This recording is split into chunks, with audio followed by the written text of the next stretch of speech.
बिस्मिल्लाहिर्रहमानिर्रहीम, अस्सलाम वालेकुम। कैपिटल टॉक में खुशामदीद। वज़ीर-ए-आज़म शहबाज शरीफ ने आज पाकिस्तानी कौम को एक बहुत बड़ा रिलीफ दिया है।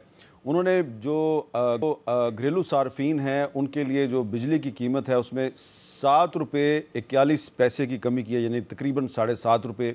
इसके अलावा उन्होंने कमर्शल और जो इंडस्ट्रियल सार्फिन हैं उनके लिए भी रिलीफ का ऐलान किया है।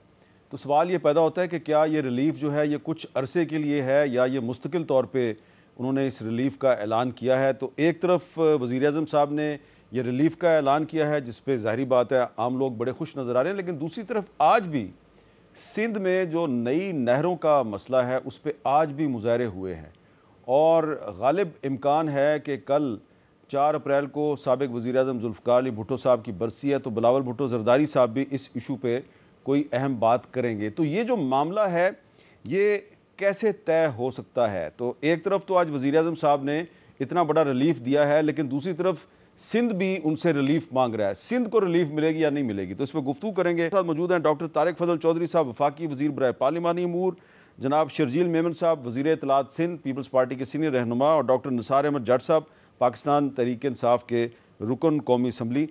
तो तारिक फजल चौधरी साहब, सबसे पहले ये बताएं कि जो वज़ीर-ए-आज़म साहब ने आज रिलीफ का ऐलान किया है, ये रिलीफ एक ख़ास अरसे के लिए है या मुस्तकिल तौर पे ये रिलीफ पाकिस्तानी कौम को दी गई है?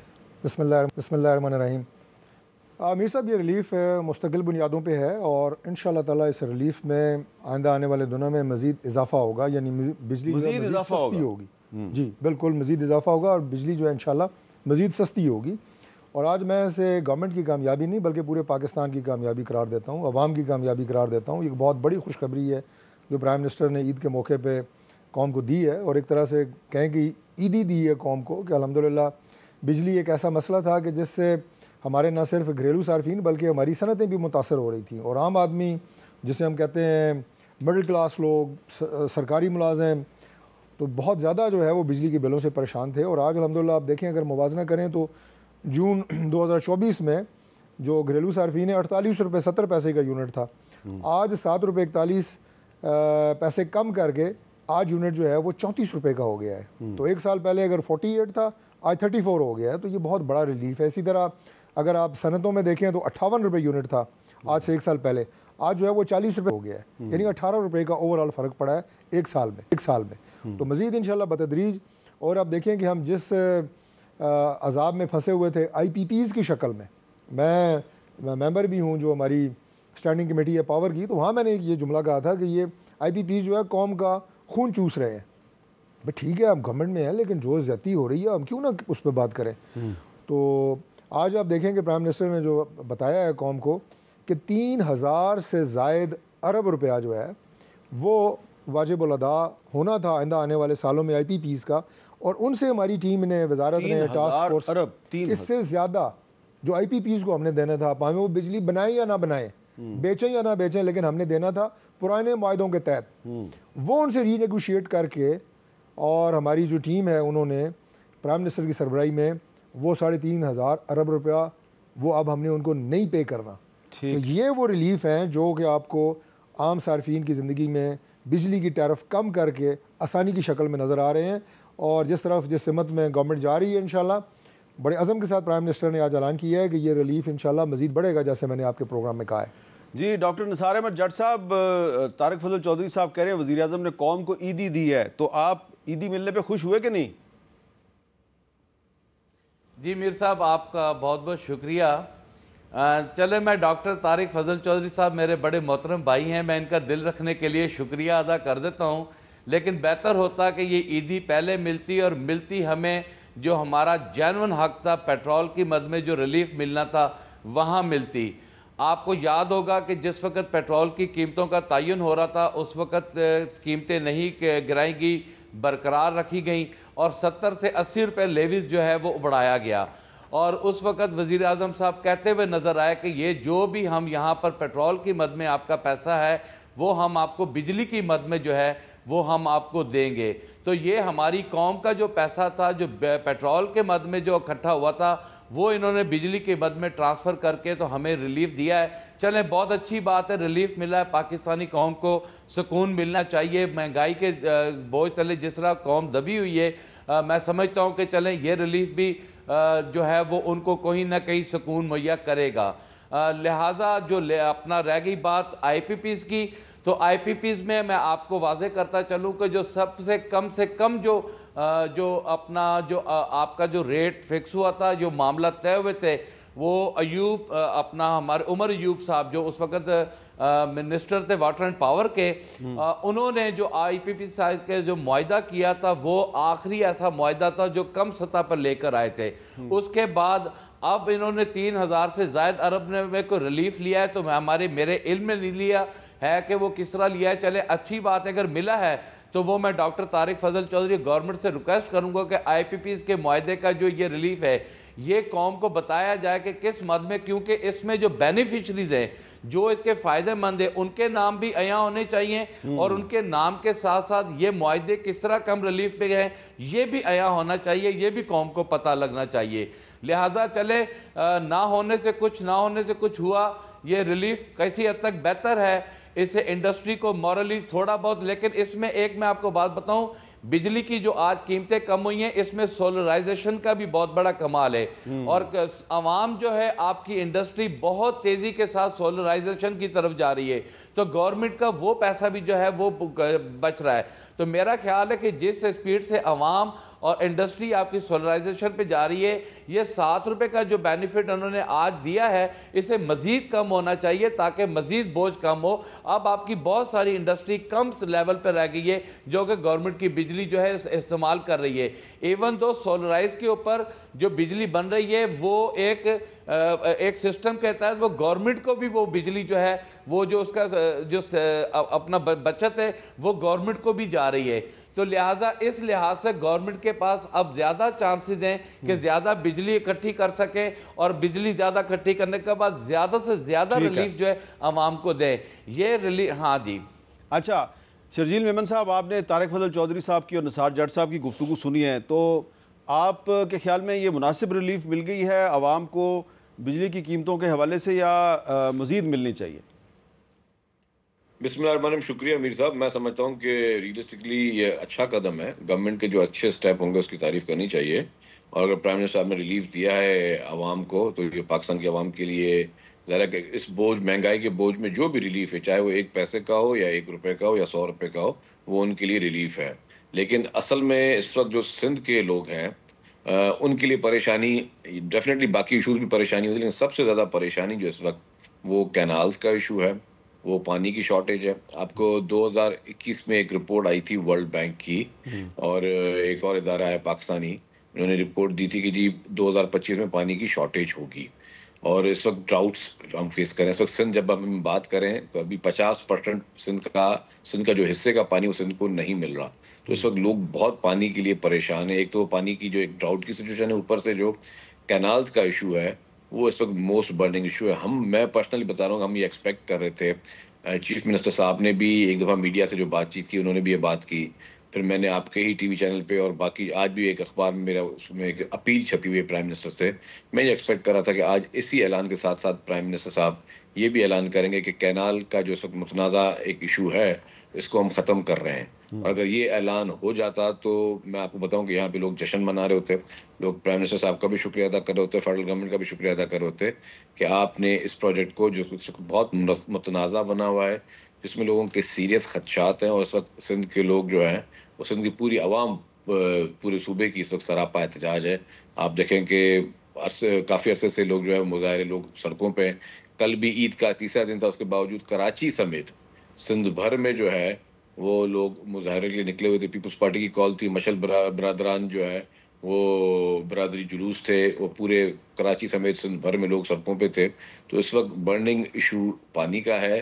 प्राइम मिनिस्टर साहब का शुक्रिया कि उन्होंने बिजली के वो नर्ख कम किए, लेकिन इससे बड़ा इस वक्त सिंध के लोगों का जो इशू वो पानी का है। बराए मेहरबानी मैं अभी भी अपील करता हूँ आपके इस प्रोग्राम से ऑन एयर होने के बाद कि प्राइम मिनिस्टर साहब, हम बहुत सारी चीज़ों को हम आपसे अपील करते हैं कि प्लीज़ आप जो है वो फौरी तौर पर इमीडिएटली बगैर किसी डिले के आप इस प्रोजेक्ट के खात्मे का आप ऐलान करें, ताकि लोग जो है पीसफुली अपना अपना काम कर सकें। इस वक्त जो नॉर्मल लाइफ है वो सिंध में देही इलाकों में ख़ास तौर पे लोग नहीं गुजार रहे। इस वक्त लोग बाकायदा सरापा एहतजाज हैं सड़कों पर। मैंने कहा कि इस वक्त जिन लोगों को इस वक्त फसलों के लिए पानी चाहिए, जिन्होंने ऑलरेडी उगा के चुके हैं, उसमें उनकी फसलें तबाह होने वाली हैं क्योंकि पानी इस वक्त ऑलरेडी मौजूद है। मैंने कहा कि 50% ऑलरेडी शॉर्टेज है बिकॉज ऑफ ड्राउट्स। इसमें इस सिचुएशन में कैनाल का वास्ता नहीं है, मैं बिल्कुल रियलिस्टिक बात करूँ, लेकिन क्योंकि एक ऑलरेडी कैनाल का इशू भी जो ऊपर से बर्निंग है, ऊपर से जो पानी की इस वक्त शॉर्टेज है, तो लोग इस वक्त बहुत ज़्यादा परेशानी का सबब है। और प्राइम मिनिस्टर साहब पूरे पाकिस्तान के प्राइम मिनिस्टर साहब हैं और इस मुल्क का एक एक इंच हम सबका है।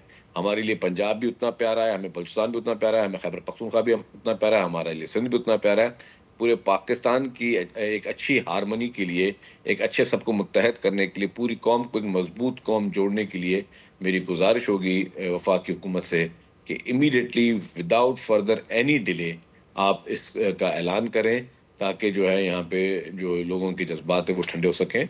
और लोग एक्सपेक्ट भी कर रहे हैं कि हमारे मुल्क का वज़ीर आज़म जो है वो हमें ये खुशखबरी सुनाए। जी तारिक फजल चौधरी साहब, अभी ये तो शर्जील मेमन साहब ने बड़े ही दर्दमंदाना अंदाज में एक अपील किया है वज़ीर आज़म साहब से, लेकिन दूसरी तरफ पंजाब की वज़ीर इत्तलात और पीपल्स पार्टी के एक रहनुमा चौधरी मंजूर वो आपस में बयानबाजी कर रहे हैं एक दूसरे के ख़िलाफ़ इसी इशू पे।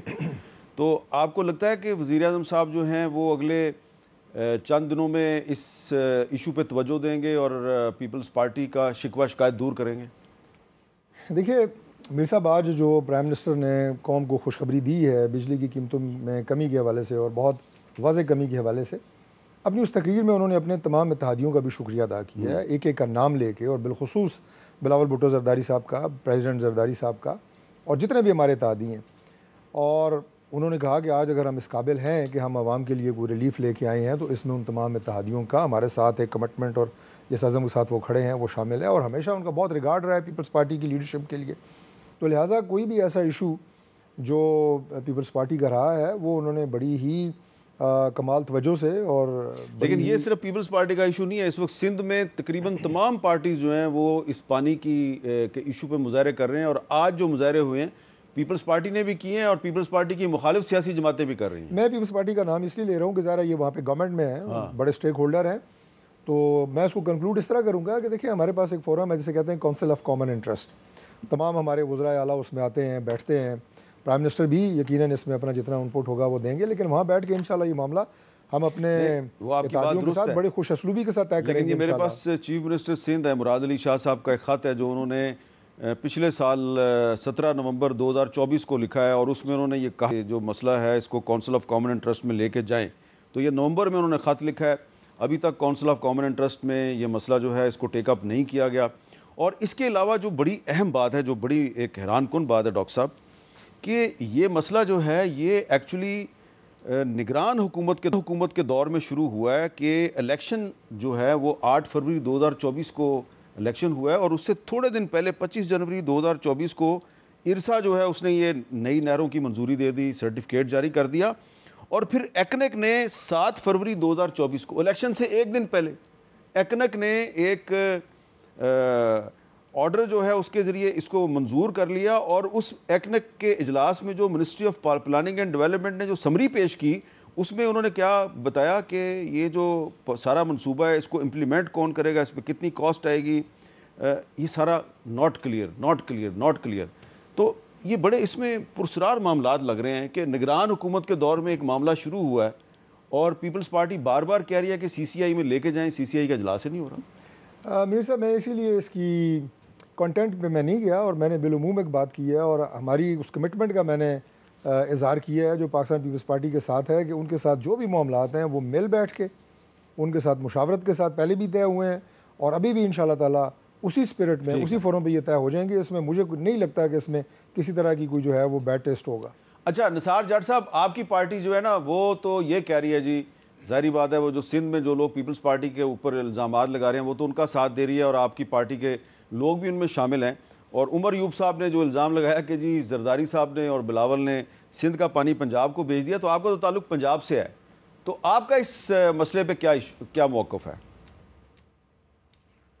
हाँ मीर साहब, मैं आपसे ना बड़ी तफसीली टाइम चाहूँगा सिंध के पानी के ऊपर, और मैं बड़े खुले दिल से बात करूँगा। शर्जील मेमन हमारे लिए काबिल एहतराम है, लेकिन एक तल्ख हकीकत है, तल्ख बात है। मैं आपके प्रोग्राम की वसासत से सिंध के इस पानी के मामले को एड्रेस ज़रूर करूँगा। ये 6 नहरों का मामला जो है ना, इसको आप ज़रा 2 मिनट पीछे लेकर जाएं। इससे पहले का जो मामला है वो यह है कि सिंध में बेसिकली 3 बैराज हैं, 14 कैनाल हैं जो कि मेन कैनाल है। 14 कैनाल में कायम अली शाह से लेकर आप उसके मुराद अली शाह साहब तक जो आपकी तकसीम थी पानी की, जो 100 एकड़ के ऊपर 33 एकड़ आबादी के हिसाब से थी, उसके ऊपर सबसे बड़ी डकैती, सबसे बड़ा जो चोरी करने वाला जो है वो पाकिस्तान पीपल्स पार्टी है। पाकिस्तान पीपल्स पार्टी ने सिंध में जिस तरह पानी को चोरी किया है, जिस तरह डायरेक्ट आउटलेट्स निकाले हैं।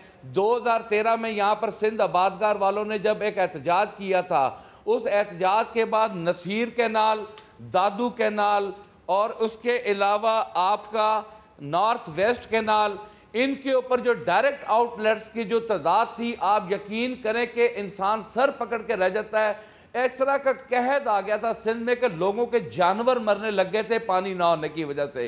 2013 में सिंध आबादगार वालों ने इस्लामाबाद में आके धरना दिया। खुदा की कसम खा के कहता हूँ, मैं उस वक़्त पाकिस्तान पीपल पार्टी वालों के पास गया। मैंने कहा यार, वो ये अपोजिशन में थे, मैंने कहा यार वो सिंध के लोग आए हुए, उनका पानी का मसला है, आवाज़ उठाएं। खुद मैं हल्फन कहता हूं कि किसी पाकिस्तान पीपल पार्टी के बंदे ने आवाज़ नहीं उठाई। मैं पीर साहब पगारा की जमात के पास गया, उन्होंने आवाज़ नहीं उठाई। मैंने वहां पर आवाज़ उठाई तो मुझे मेरे यहाँ पर पाकिस्तान पीपल पार्टी ने मेरे दरवाजे तोड़ना शुरू कर दिए। टंडो अलैयार में, टंडो अपना डिग्री में, मीरपुर खास में जो है मेरे खिलाफ कहा कि जी ये सिंध का मामा लगता है। ये सबसे बड़ी नाइंसाफ़ी पाकिस्तान पीपल पार्टी ने की। 100 से 33 एकड़ की आबादी को तोड़कर आज ये आलम है कि 100 एकड़ जमीन जिसकी है वो 25 एकड़ भी अपनी आबादी नहीं कर सकता। अच्छा, ये जरा एक्सप्लेन करें ना। आपने डॉक्टर साहब, आपने इल्जाम तो लगा दिया कि पीपल्स पार्टी ने पानी चोरी किया, तो पीपल्स पार्टी ने पानी चोरी किया तो आप पूरे सिंध पे इल्जाम लगा रहे हैं कि सिंध ने पानी चोरी किया है। भाईजान देखें, मेरी बात सुने, मैं जो 100 एकड़ की 33 एकड़ की जो तकसीम कर रहा हूं ये तमाम हारियों के लिए है। जहां पर 100 एकड़ से 33 एकड़ यहां पर जब डायरेक्ट आउटलेट निकाले गए, जिसके 2000 एकड़ जमीन है, जिसकी 4000 एकड़ जमीन है, आज भी मैं आपके प्रोग्राम की वसासत से कहता हूं कि इनका ऑडिट किया जाए, सिंध का ऑडिट किया जाए। खुदा की कसम, अच्छा। आपको सिंध में डायरेक्ट आउटलेट के जो बेनिफिशरीज हैं वो सारे के सारे, वो ना सिर्फ पाकिस्तान पीपल पार्टी के, वो पीर साहब पगारा की जमात के भी है, वो दीगर जमातों के बड़े जिम्मेदार ने। यहाँ पर मीर साहब हुआ क्या है, यहाँ पर ये भी एक बात मैं आपसे जरूर करूंगा, ये भी हुआ है कि जी आपने 20-20, 25-25 एकड़ जमीन वालों से जमीन ठेके पे ली, 2000 एकड़ जमीन ठेके पे ले ली। उनको ठेका क्या दिया कि 10 साल हम आपकी जमीन आबाद करेंगे, लेकिन शर्त है कि हम आपको डायरेक्ट आउटलेट। ठीक है, अच्छा चले आप इस पे जवाब भी ना ले लेते ना, हम आपको पैसा नहीं देंगे। आप शर्जील मेमन साहब से जवाब भी ले लेना। शर्जील मेमन साहब, सिर्फ आपकी पार्टी पे इल्जाम नहीं लगाया डॉक्टर निसार जट साहब ने, उन्होंने पीर पगाड़ा साहब की पार्टी पे भी इल्ज़ाम लगा दिया, यानी कि फंक्शनल मुस्लिम लीग जो GDA का हिस्सा है उस पर भी इल्ज़ाम। तो अब GDA जो वो भी मुजाहरे कर रही है, पीपल्स पार्टी भी मुजाहरे कर रही है, निसार जट साहब ने दोनों पे इल्ज़ाम लगा दिया, इसका क्या जवाब देंगे? मैं मुतालबा करता हूं कि इंक्वायरी करें। मैं बहुत ही एहतराम के साथ निसार जट साहब को, मैं तो समझ रहा था आपने तो सवाल पूछा जवाब देंगे। उन्होंने आपको खुल के जवाब नहीं दिया कि कैनाल की वो हिमायत करते हैं या मुखालफत करते हैं। उन्होंने ये बात कह दी कि जिस सिंध में पीपल्स पार्टी और बाकी सारी जमातें पानी चोरी कर रही हैं। देखें, बात सुने, इश्यू उस वक्त क्या है। जहां तक इन्होंने डायरेक्ट आउटलेट की बात की, डायरेक्ट आउटलेट पे पाबंदी है। कायम अली शाह साहब के दौर से लेकर जब भी पीपल्स पार्टी हुकूमत है, डायरेक्ट आउटलेट पे बैन लगा हुआ है। अगर कुछ 1-2 केसेस में जहाँ पे जेन्युइन केसेस होंगे, जहाँ पे पानी नहीं हुआ होगा, जब से पाकिस्तान बना है, वहाँ पे अगर कुछ ऐसी एग्रीकल्चर लैंड हैं जहाँ पे लेवल्स का इशू, तो वहाँ पे अगर DOs इशूज हुए हैं तो वो भी एक स्पेशल केसेस में। अदरवाइज डायरेक्ट आउटलेट पे बाकायदा बैन है, impose ban by the government of Sindh. Second बात, हम अभी बात क्या कर रहे हैं जी, सिंध, आप जो बात करें तो सिंध के अंदर से पानी की बात कर रहे हैं। अगर इनके खदशात हैं तो सिंध के अंदर से पानी की बात करें। हम कह रहे हैं जी, जो सिंध को जो 91 अकॉर्ड के जरिए पानी मिल रहा है, उससे पहले 1945 के अकॉर्ड के जरिए पानी मिला, तो उससे पहले 1902 के अकॉर्ड के हिसाब से पानी मिल रहा था। पानी हमेशा सेंसिटिव इशू रहा है और सिंध के हमेशा खदशात रहे हैं। आज दिन तक सिंध को जो उसका शेयर है वो नहीं मिला है। आपके जो फ्लड्स होते हैं वो चौथे 5वें साल के बाद कभी फ्लड होते हैं तो होते हैं, उससे पहले और उसके बाकी जो 4-5 साल होते हैं वो सिंध हमेशा सफ़र कर रहा होता है। सिंध में पानी की शदीद जो इस वक्त वो कमी है, जो डेल्टा को पानी मिलना चाहिए, जो उसकी रिक्वायरमेंट है, वो हम उसको नहीं प्रोवाइड कर पा रहे हैं, जिसकी वजह से जो ज़मीनें हैं वो भी लोगों की ख़राब हो रही हैं और वहाँ पे जो है समंदर का पानी भी ज़मीनें जो है वो ख़राब कर रहा है। तो ये सिंध के जेन्युइन इश्यूज़ हैं। हम ये कह रहे हैं कि जी जो सिंध को जो भी 91 अकॉर्ड ही है, चलें जो हमारे दौर में नहीं रहा, हमारे उसमें बहुत संगीन खदशात थे, उस अकॉर्ड के ज़रिए पानी दिया जाए। जहाँ तक इन नहरों की बात है, अभी तो आप पहले निसार साहब से क्लियर बात कर लें ना। तारिक साहब ने तो अपनी बात कर दी, लेकिन तारिक साहब ने भी बात ये की कि जी प्राइम मिनिस्टर साहब एड्रेस करेंगे, खदशात एड्रेस करेंगे।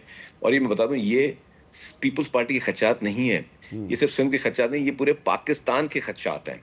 क्योंकि हमें सबसे ज़्यादा अजीज हमारा वतन पाकिस्तान है, बाकी सूबे वगैरह सब चीज़ें बाद में। तो ये पूरे पाकिस्तान के खदशात हैं। ये प्रोजेक्ट अगर खुदा न खास्ता मुतनाज़ा ये प्रोजेक्ट जो है, इसको अगर एड्रेस नहीं किया गया तो ये हम सब के लिए जो है हम उसको फिर कहेंगे कि यार ये क्या हो गया। लेकिन मैं ये चाहता हूँ कि ये प्रोजेक्ट हर सूरत में प्राइम मिनिस्टर साहब इसको ऐलान करें, विच इज़ इमीडिएटली रिक्वायरमेंट।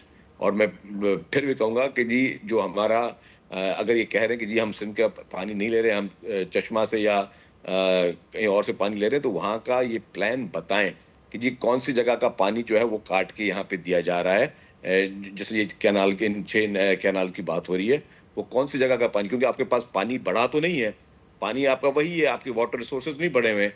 आपके वाटर रिसोर्स हमें हर बार आपकी डेफिशिएंसीज आ रही है, पानी आपका कम हो रहा है। इस वक्त जो है अगर आपने किसी और जगह का पानी काटना है तो कौन से एरिया का आपने पानी काटना है वो पब्लिक को बताएं, वो आवाम को बताएं कि जी पंजाब के कौन से अपर पंजाब के कौन से इलाके का जो पानी जो है सेंट्रल पंजाब के वो काट के जो है वो नहरें बनाई जाए। ये सारे ये ग्रेट डिबेट है, तो इसको एड्रेस होना चाहिए। और हम चाहते हैं कि ये प्रोजेक्ट इस वक्त मुतनाज़े हैं, उसको अभी फौरी तौर पर इसका खात्मा किया जाए। और तमाम, और मैं फिर बता रहा हूँ, ये किसी जमात से हटकर, ये कोई जमात का मसला नहीं कि पीपल्स पार्टी का इशू है या ये सबका इशू है, ये हर एक लोगों का इशू। और ये पानी ये ज़राअत के लिए नहीं है खाली, इसको भी समझने की ज़रूरत है। जो भी आपका रूरल एरिया है उसमें पानी पीने की source is just irrigation water, जो जानवरों के पीने की जो सोर्स है वो इरिगेशन वाटर है। तो ये इंसान की ज़िंदगी और मौत का सवाल है कि अगर इंसान को पानी नहीं मिलेगा तो वो इंसान करेगा क्या। ज़राअत भी बात में आ जाती है, ज़राअत तो उनकी इंसान की जितने लोग हैं उनकी मईशत की बात है ना, लेकिन पहले तो आपने अपने पीने का पानी का बात है। इस वक्त मैं आपको सीरियसली बताऊं, इस वक्त पीने के पानी का भी बहुत संगीन किस्म का जो है इस वक्त मसाइल दरपेश हैं। नहरों में पानी ही नहीं है, सारी नहरें इस वक्त सूखी हुई हैं, वो तो ड्राउट की वजह से। लेकिन ये जो चीज़ है इसको प्लीज़ इसको सीरियसली इसको एड्रेस करें। और मैं समझता हूँ इस वक्त सबसे इम्पॉर्टेंट इशू ये है जिसमें सद के दिल से सब ने हमें अपने इस प्यारे वतन पाकिस्तान के लिए सोचना है और हमें इस चीज़ को एड्रेस करना चाहिए। जी, हमारी गुफ्तगू जारी है, एक वक्फे के बाद दोबारा मिलते हैं।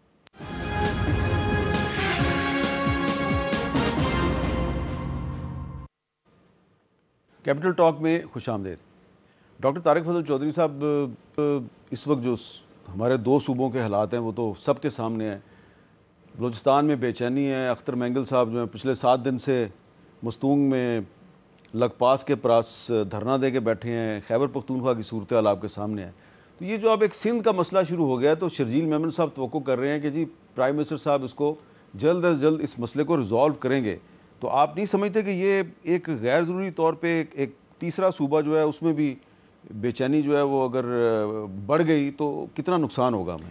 नहीं, इंशाल्लाह इस इशू पे मैं नहीं समझता कि किसी तरह का अनरेस्ट जो है वो पैदा होगा। उसकी वजह ये है कि हमारी जो आप ये कहें कि पीपल्स पार्टी के साथ जो मामलात हैं, इससे पहले भी कई ऐसी चीज़ें हुई हैं। ज़ाहिर है वो एक अलग सियासी जमात है, उनका अपना एक अलग मंशूर है।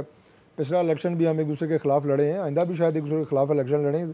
हमारा इस वक्त जो गवर्नमेंट का अलाइंस है ये कोई इंतखाबी अलाइंस तो है नहीं, तो लिहाजा मुख्तलिफ पोजीशंस के ऊपर उनका अपना एक अलग इंडिपेंडेंट स्टैंस होता है जो कि होना चाहिए एक इंडिपेंडेंट पॉलिटिकल पार्टी की हैसियत से। तो इस पर भी हम इंशाल्लाह जैसे पहले बैठ के मामला तय करते रहे हैं, नौबत वहाँ तक नहीं जाएगी कि इसमें कोई अनरेस्ट हो सूबे में या किसी तरह की कोई बेचैनी हो।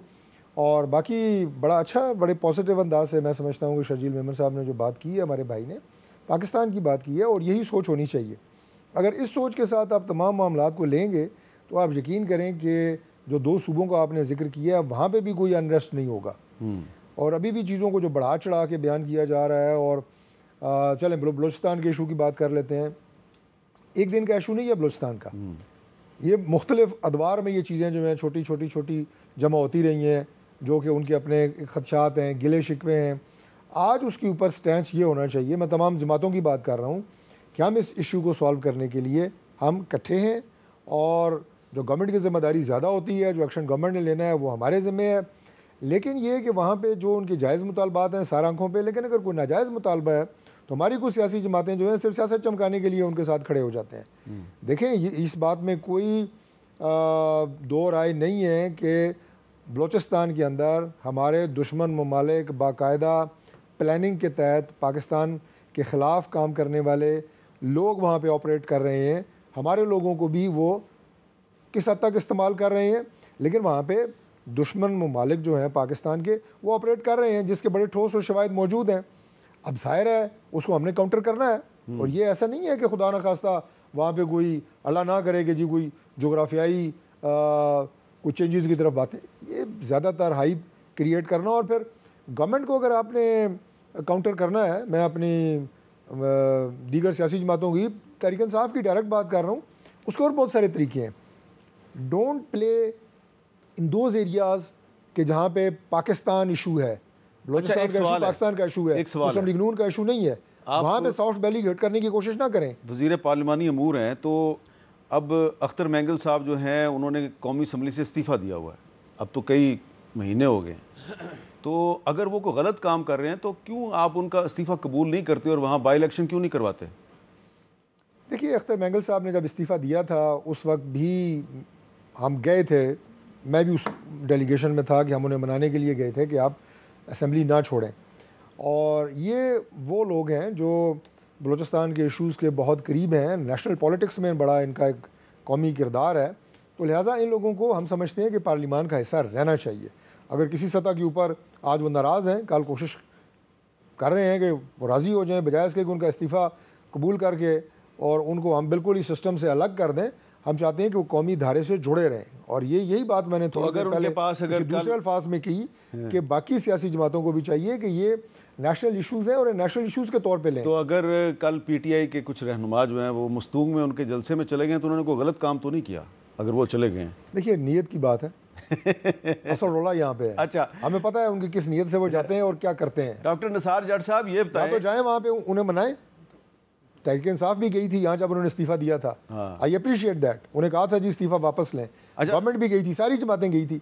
इस तरह का काम करें ना, वहाँ जाके मजीद जो है वो जलती तो तीली ना डालें। इंसाफ ने तो मुतालबात पूरे नहीं ना करने अख्तर मैंगल साहब के, वो मुतालबात तो पूरे करने आपने नहीं। वो वहाँ पे जाते हैं जो आग लगी होती है उस पर पेट्रोल डालने के लिए। अच्छा, मैं कह रहा हूँ वो काम ना करें। निसार जट साहब, अब जो अख्तर मैंगल साहब का जो धरना है मस्तूंग में, उसमें गए सलमान अकरम राजा साहब, लतीफ़ खोसा साहब, साहबज़ादा हामिद रज़ा साहब, तो ये तारिक फजल चौधरी साहब कह रहे हैं कि आप वहाँ पेट्रोल डालने गए हैं, पानी डालने नहीं गए, तो इसका क्या जवाब देंगे आप? जी, इनको पूछे जी, मंजूर पश्तीन साहब ने जिस दिन केपीके में अपना जरगा बुलाया था, उस रात फौरी तौर पे वज़ीर दाखिला साहब जाके घुटने पकड़ के बैठ गए थे अपना केपीके के वज़ीर आला के, तो वो हम आग लगाने गए थे। अगर उस वक़्त हम ना जाते तो मंजूर पश्तीन ने इनको नाको चने चबा देने थे।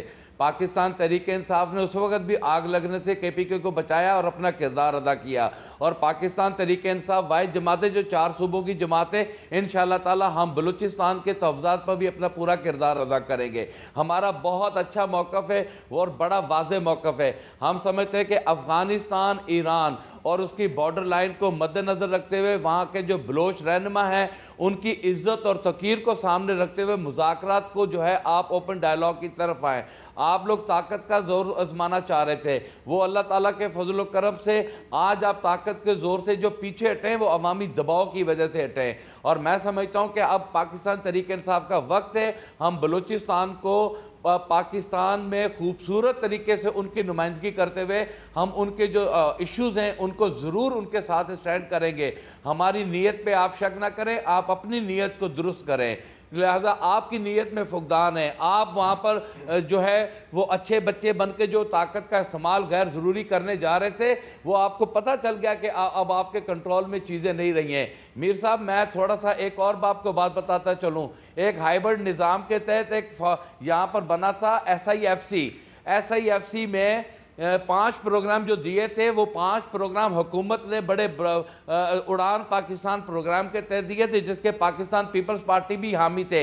ये जो 6 नहरें निकल रही हैं ये उस उड़ान पाकिस्तान के तहत निकल रही हैं। आज पाकिस्तान नहीं, ये उड़ान पाकिस्तान के तहत नहीं निकल रही, ये ग्रीन इनिशिएटिव जो है ये उसके तहत। भाईजान चोलिस्तान, भाईजान ना जो चोलिस्तान का जो आपका प्रोग्राम है उड़ान पाकिस्तान प्रोग्राम ग्रीन, उसका ये उसके तहत है। मैं आपको चलो ठीक है, बहरहाल ये 2023 में ग्रीन पाकिस्तान इनिशिएटिव का ऐलान किया था शहबाज शरीफ साहब ने और ये उससे चल रहा है बहरहाल। लेकिन शर्जील मेमन साहब, मैं इसी हवाले से एक सवाल आपसे मैं शर्जील मेमन साहब, एक माफी चाहता हूँ शर्जील मेमन साहब को मैं क्लियर करता चलूँ, सिंध की 6 नहरों के खिलाफ हूँ, 6 नहरों के पास सिंध की हारी के साथ खड़ा हूँ, लेकिन इसके साथ साथ मैं वजीर आज़म शहबाज शरीफ से एक मुतालबा करूंगा।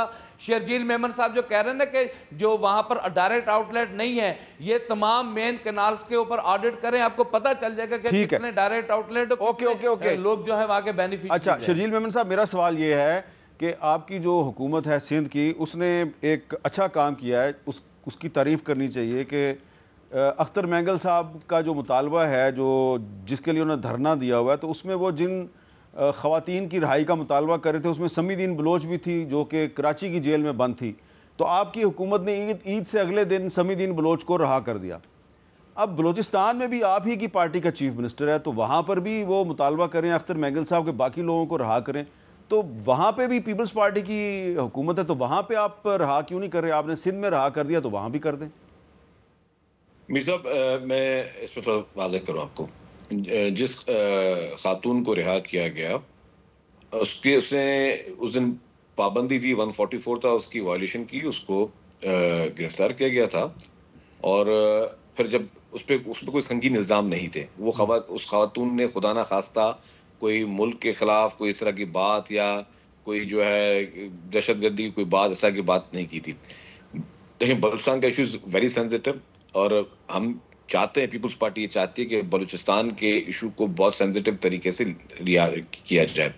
जो भी शख्स, हर एक इंसान ने लाइन ड्रॉ करनी है ना, एहतजाज करना सबका हक है, ठीक है। अगर कहीं वायलेशन होगी, गिरफ्तार होगा, फिर आप देखा कि गवर्नमेंट ने इज्जत के तरीके से बगैर किसी प्रेशर में आए, गवर्नमेंट ने खुद ही वॉलंटियरली उसको रिहा कर दिया कि उस खातून को कोई इस तरह का वास्ता नहीं था। लेकिन अगर जहाँ पे कोई शख्स स्टेट के इशूज जो कि बहुत ही एक वो भी सेंसिटिव इशूज होते हैं, अगर कोई दहशतगर्दी के वाक़यात हो रहे हैं उनकी सपोर्ट करे, या कहीं ताने बाने कुछ लोगों के मिलते हों कि जी कहीं ना कहीं से इनको फॉरेन सपोर्ट हो रही, या कहीं पे कुछ लीडरान ऐसे हैं जो बाहर बैठकर लोगों को मारने और मान भी रहे टीवी चैनल पे। आप देखें कि इंडियन टीवी चैनल पे अगर हमारा कोई भी, हमारे मुल्क का कोई सियासी लीडर इंडियन टीवी चैनल पे बैठ के बात कर रहा हो कि जी वो एक मारेंगे, हम 100 मारेंगे, हम ये करेंगे, हम इसको आग लगा देंगे, हम अपनी हुकूमत रेट को चैलेंज करेंगे, उसमें फ़र्क है। आपने देखा होगा कि इस जो अभी ट्रेन हादसा हुआ था, सबसे ज़्यादा उसको कवरेज और सबसे ज़्यादा हाइप उसको आपके दुश्मन मुल्कों के मीडिया उसको दे रहा था, और वो एक तरीके से उन चीज़ों को अप्रिशिएट कर रहा था। टेररिज्म का वाक़या दुनिया के किसी भी कोने में हो, उसको हमेशा कंडेम किया जाता है। उसको ये नहीं कहा जाता कि आप मासूम पैसेंजर्स को जिनका कोई कसूर नहीं है उनको आप यरगमाल बनाएं और उस पर सब खामोश रहें। तो ये बाउंड्रीज आपने देखती होगी, ठीक है।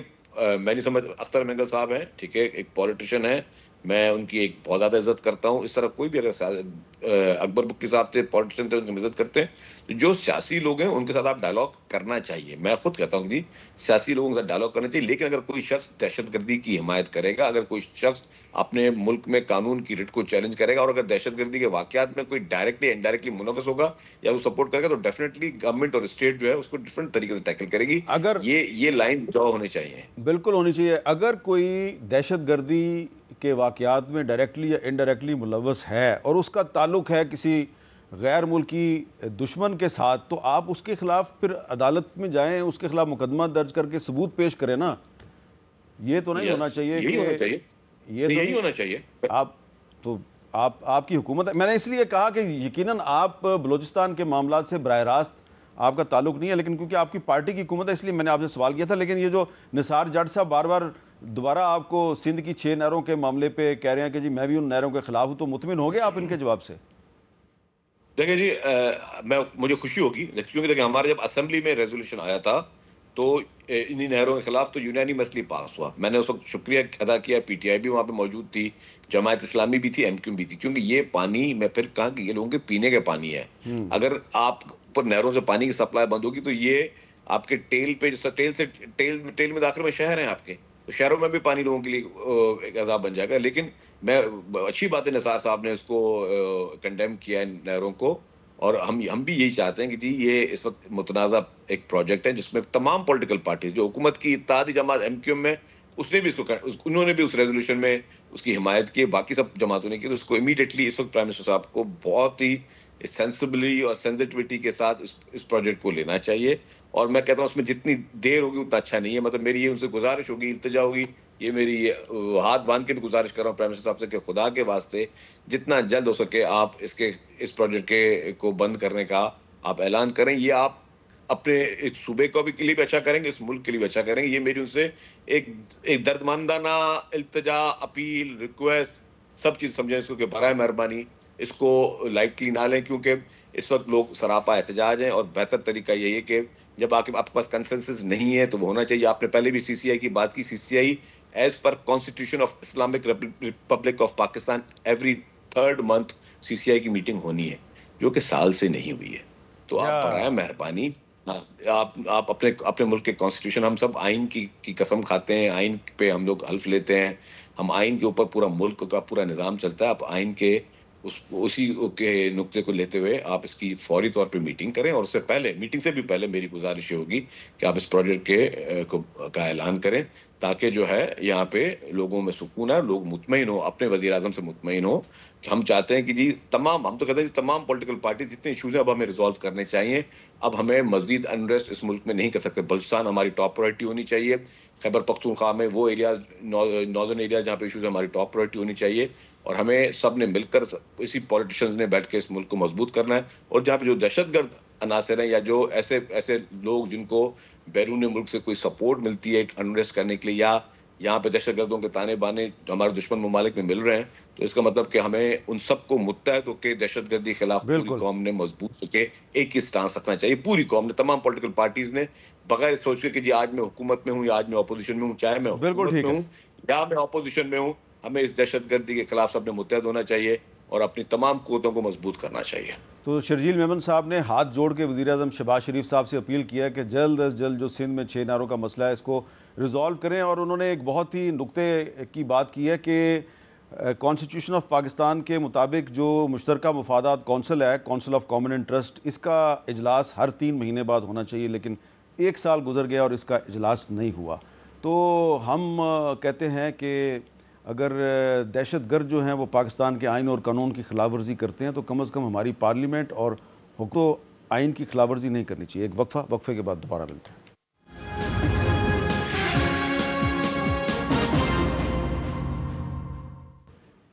जी वेलकम बैक। निसार जट साहब, मैं तारिक फजल चौधरी साहब की इजाज़त से इनको नज़रअंदाज करके, बल्कि इनकी इजाज़त लेके मैं आपके पास आ रहा हूँ।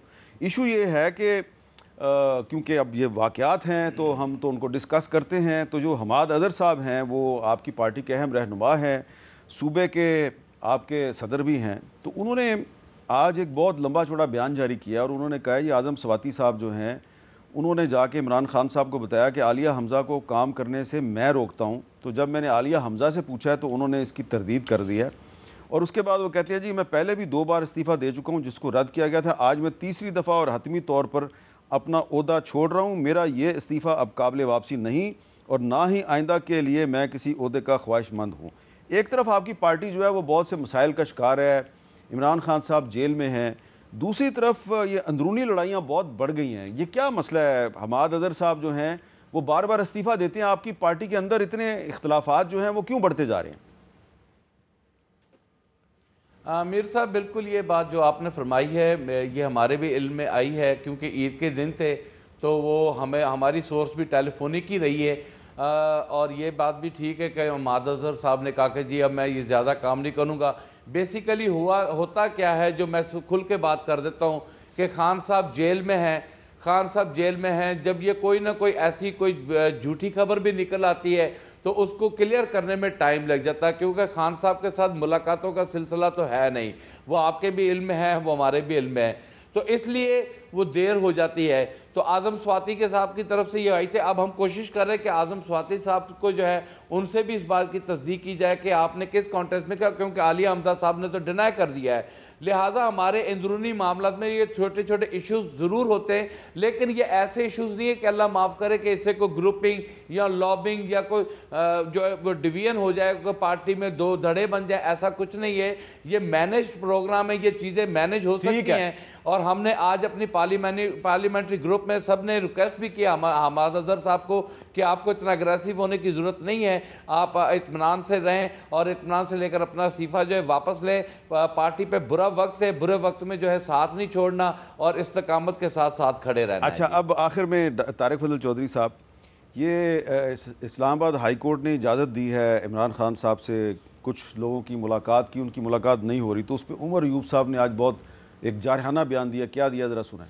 एक बार फिर हमें वजीर आजम इमरान खान साहब से जेल में अदालत के ऑर्डर्स के बावजूद नहीं मिलने दिया। तौहीन अदालत बार बार ये कर रहे हैं। जो जज साहिबान बैठे हैं वो कुछ अपनी जो ऑर्डर्स हैं उसकी पासदारी करें और उसको इम्प्लीमेंट कराएं, या सुप्रीम कोर्ट या बाकी हाई कोर्ट के जज साहिबान अपने अदालती ऑर्डर्स को इम्प्लीमेंट ना करा सकें तो बेहतर है कि वो इस्तीफा दे के घर चले जाएं। जी डॉक्टर तारिक फजल चौधरी साहब, ये क्यों अदालती अहकामात पे अमल दरामद क्यों नहीं होता? मीर साहब, अभी आप देखें कि मैं कल भी देख रहा था, मीडिया के ज़रिए ही पता चला कि इनके काफ़ी सारे जो मेंबरान हैं पाकिस्तान तहरीक इंसाफ के, उनकी मुलाकात हुई है इमरान खान साहब से जेल में। तो ये मुलाकात तो एक इनका मुतवातिर एक अमल है। अगर किसी वजह से कोई जेल की इंतज़ामिया नहीं मुलाकात करवा पा रही, क्या कोई उनके इशूज़ हैं, क्या चीज़ है, मैं उससे तो नावाकिफ़ हूँ, लेकिन अली मीन गंडापुर साहब मुलाकातें तो उनकी होती रही हैं। सैफ साहब की मुलाकात हो जाती है, लेकिन ये उमर अयूब साहब अपोजिशन लीडर हैं, उनकी नहीं होती। नहीं, देखें, इनके जैसे कि आपने बात की ना, इनके अपने अंदरूनी इख्तलाफात की, ये इनके मुख्तलिफ ग्रुप्स हैं। जो मुलाकात एक करता है दूसरा को नहीं होती, ये भी इनके अंदर की कोई कहानी है।